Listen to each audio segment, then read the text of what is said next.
Missing in action, yan ang batikos ng ilan kay Pangulong Aquino dahil hindi raw siya nakikita tuwing panahon ng kalamidad.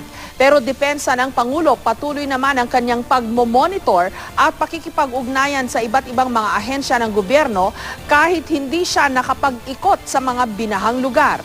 Pinayuhan daw kasi siya ni Health Secretary Enrique Ona na magpahinga dahil sa kanyang allergy. May report si Salima Refran. Sa matinding buhos ng ulan nitong nakaraang mga araw, mataas na baha at kabi-kabilang muka ng pagharap sa unos.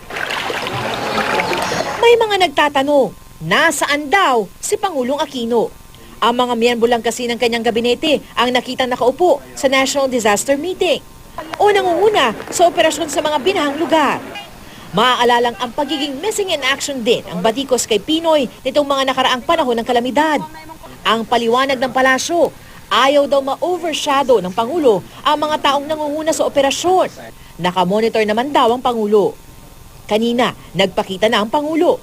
Binisita niya ang De La Paz Elementary School sa Biñan, Laguna at namigay ng relief goods. Pero sa gitna ng gitgitan, nasugatan sa ulo si Lola Maria Mendoza, 79 na taong gulang. Hinimatay si Lola dahil sa hilo. Akala ko makakain tulong. Matapos nito, sa Landayan Covered Court sa San Pedro naman dumiretso ang Pangulo para kumustahin naman ang mga nasa lanta roon. Pero kapuna-puna ang mayat-mayang pag-ubo nito. Hindi na rin nagtagal doon ang Pangulo. Sa Mandaluyong Elementary School, sunod na tumungo ang Pangulo at namahagi ng relief packs. Sabi ng Pangulo, huwag naman siyang husgahan agad. Inabisuhan kasi siya noong linggo ni Health Secretary Enrique Ona na magpahinga dahil sa kanyang allergy. Pero nakamonitor naman daw siya sa sitwasyon at panay ang hingi ng report sa kanyang gabinete. Ayaw kasi ni Dr. Ona magpahinga. So, nung Sunday, konti lang kinulit ko sa kanila nung umpisa nitong ulan na to. At the end of the day, siguro the proof is in the pudding. Kung pumalpak yung gobyerno, palagay ko kung nasisi kaliwat kanan, kung maganda naman ang ginagawa ng gobyerno ngayon, baka pwede na rin ako madamay doon.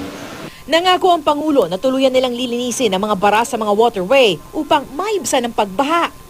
Bukod sa relocation ng informal settlers, sasampahan na rin daw ng kaso ang dalawang kumpanyang nagtayo ng struktura na bumabara sa daluyan ng tubig. Salima Refran, GMA News.